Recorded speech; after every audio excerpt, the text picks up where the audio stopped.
So this is an impromptu video for my first week at Local 12. It coincided with my first week and my first job at Local 12. I'm in traffic, so I figured I'd kind of talk about my first job as a heavy equipment operator, my thoughts, and the whole thing. All right, so to begin with, I applied to Local 12 in August 2022, and then I took the test in October of 2022.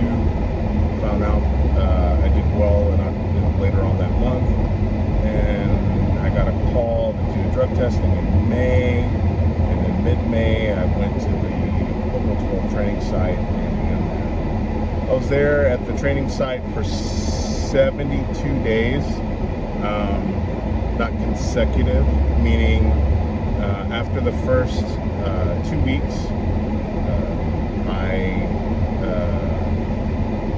came like twice a week or something like that, just to kind of get on every single machinery, which from what I was told was not normal. And then after that, I got hired for a job. So my first job was a oiler for a drilling rig. I'm gonna keep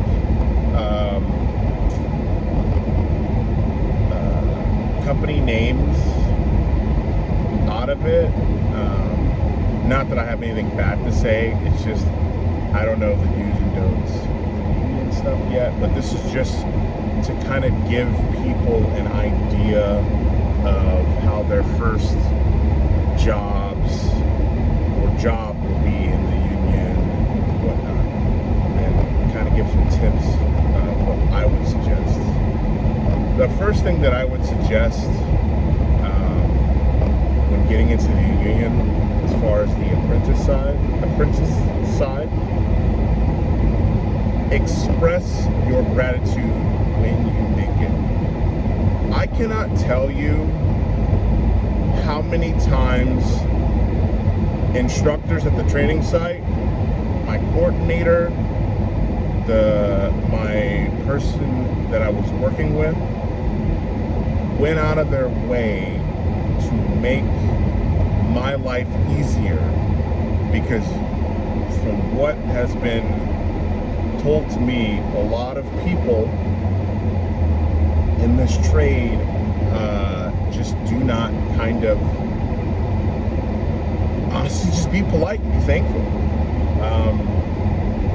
The starting pay is $35 an hour take home, plus your $30 worth of benefits, which includes medical, dental, annuity, pension, medication, eyesight, the whole works. And yeah, just be thankful, be kind, be courteous, be understanding. So my first job, I showed up to the location that was given to me. Because I can say where it was off the 71. I showed up, ready to go. There was a little bit of confusion. Don't feel bad. How they kind of have the slip, it's almost like coordinates in a sense, where they give you cross streets and you kind of have to figure it out from there. So I show up to the coordinates, if you will, and there's just a little bit, there's just confusion. I get in contact with the owner of the business, super nice guy. He tells me to go up there. I fill out like their application and background check and watch a safety video. They didn't really have work for me that day. I have a baby on the way, so I am a little anxious, but I also didn't want to be rude. So I told the guy, I was like, hey, look, man, I'm gonna be real with you. I really my wife, she's due in like 6 weeks, and I don't want to be rude. I don't want to leave you hanging, but man, I gotta get to work.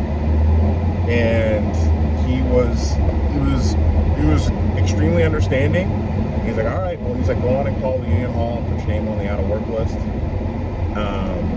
And if something comes up, then I'll let you know. So I called that day on Friday, which was a week ago, and put my name on the out of work list. And of course, the anxiety kind of continued through the weekend.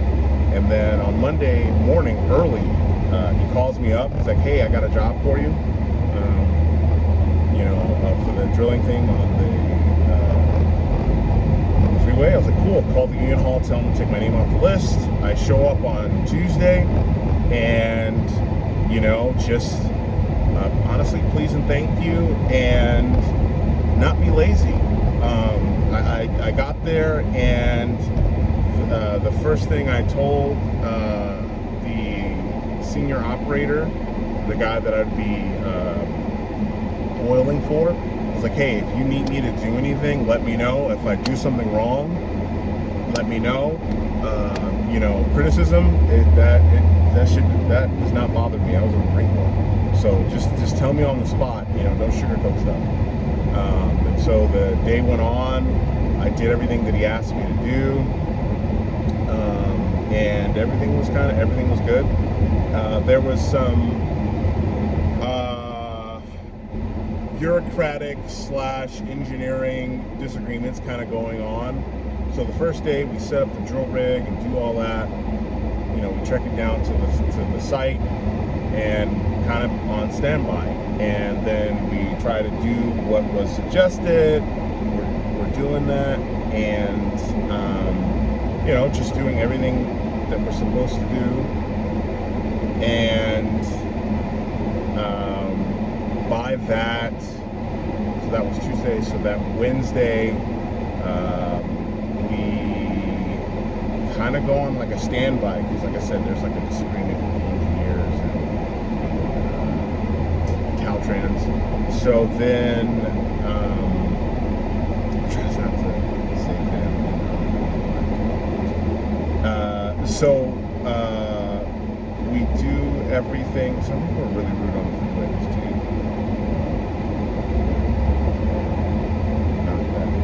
Anyway, so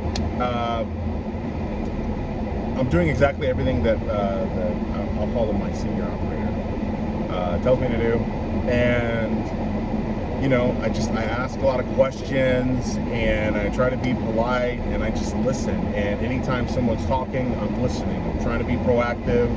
I'm trying to think. I'm trying to picture not only the step that I'm doing, but at least 2 more steps ahead. And I'm trying to anticipate his needs and wants. And then Thursday comes up. There's really not much that can be done. They have to go back to the drawing board, so they put myself and the other operator on standby. And I call the dispatch of the company. I'm like, hey, I'm looking for work. It's like 4 o'clock yesterday. I'm like, hey, I'm looking for work. I'm ready to work. Whatever you need, just tell me. It doesn't matter where it is. I'm like, oh, we'll get back to you. Whatever. I call again this morning, and they don't have anything. And I just like, hey, I appreciate the job opportunity, but I got to be working. You can't be on standby. And so I call to the union hall. I'm like, hey, out of work list this morning. I got a call by like 3 hours later to go somewhere else, and I'm ready to work. So this is impromptu because I'm on the freeway and I got nothing else to do. So there won't be bullet points, but I guess I'll try to kind of review to kind of help people, because there's not a lot of information on the beginning steps of getting into the union, and pros and cons and whatever. So I'll just kind of rattle off from the top of my brain and kind of go from there. Again, reiterate, be polite. It's really not hard. Please and thank you. It's really not hard. I didn't even mention the company. When the job was over, the guy was nice enough, at least yesterday, he was like, all right, give me a couple hours and see if I can at least place you. I know that a lot of times, dispatch, they don't even care. They really do not care whatsoever when your job is over. But if you're going that extra mile, asking if they need anything and being polite and not being rude, literally he was trying to find me a placement to do something. So, and then also like your coordinator, I really don't. I'm guilty of it myself, but at least I had the wherewithal to understand that most people are doing the best that they can. So if you're not getting a call fast enough, or something's not working how you think it is very dangerous thinking that people are not doing what they have to do to help you succeed, especially at the training trust, especially at your union. They have to get people in to work so they have a job. Everyone is out there doing the best that they can, especially a coordinator. They're running and gunning the best that they can, and they're working with what they have. And just kind of dealing with some of these companies. I'm not saying these companies, they have a lot on their plate. So like they called my union hall up. Yeah, we need an operator. Yeah, we need an oiler. I get there and they're like, we don't really need them. And we put them on standby. And so you're thinking about that, and your coordinator may have 10, 20, 30 other people. They're juggling a lot, and they're miscommunication. People don't call back. They have to track them. It's quite a lot. So just understand that your coordinator, they are doing the best that they can. And I really do believe that it's almost a thankless job. I told my coordinator I'm super appreciative, because this isn't a job. It's legitimately a career. There's very few places that you can get hired on and start at $35 an hour, and eventually after 3 years get to $60 an hour, and then also get $30 of benefits that doesn't come out of your ticket. Not only that, there's room for promotions. There's room for you to laterally move, go up vertically. You can do all kind of things. You just gotta apply yourself. You could be the union positions, they get voted in every 3 years, and then you can become a coordinator, become the treasurer, you can become the president, something in the training. There's so many things that you can do in the union, and also they give you the opportunity or requirement to get an associate's with this for in construction. You know what I mean? So you get something out of it. You actually not just, hey, I pick up dirt, but you get educated and they pay for it. It's amazing. This video was all over the place, but I just kind of wanted to talk about my first job in the union, how I feel about it. And you know what? And also too, if you've stuck around this long, I'm surprised. And sorry.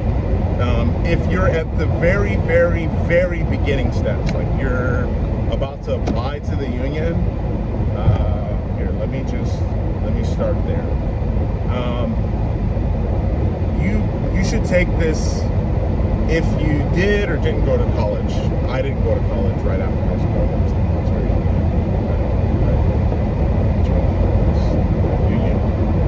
Take this, I guess, as serious as you should have, or should, or did, like the LSATs. I'm trying to get into college. When it was announced for the application period, in 70 minutes, 8,000 applicants applied, and they closed it down. 8,000 people in 70 minutes, right? I scored a 99 on it, and I'm definitely not the smartest guy. But what I did was I bought the mechanics book, and then I hired a tutor about 2.5, 3 months out, and I met with him, and we went over all the material in the book. I found practice exams. I think it was something like study.com, and I looked up federal mechanic jobs and those type of, that kind of are similar, like mechanic jobs or federal stuff, and it was a lot of practice exams and things that you can study. So when I went in there, the test is about an hour long, and I think I had like 40 minutes to spare. Maybe not, maybe it was 20, that's what it was. I remember I had like 1/3 of the time left. I was done in 40 minutes. I took it extremely serious. I took it, I can't even think of something that, I don't think I've ever taken anything this serious in my life. And I was willing to give up anything and everything because, one, you get 2 types of retirements. You get a pension and an annuity.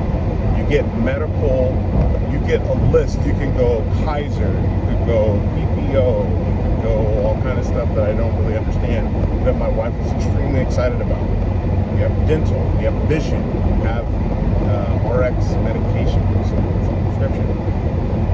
There's not that many jobs that pay that well, and the benefits are so high.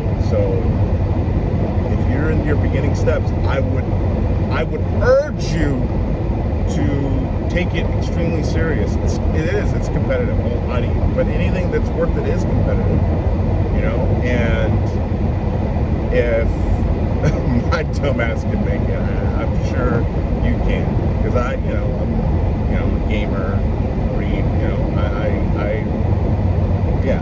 I did it. I figured it out. So, well, anyway, this is a very long-winded video, but I just wanted to kind of throw out my 2 cents out there. If this helps someone, that's fantastic. If you have questions, leave a comment. I will reply back to you. And just, the more people that get involved, the more people excited about their careers and livelihood, I think it just makes things a better place. There's always good information. All right, have a good day.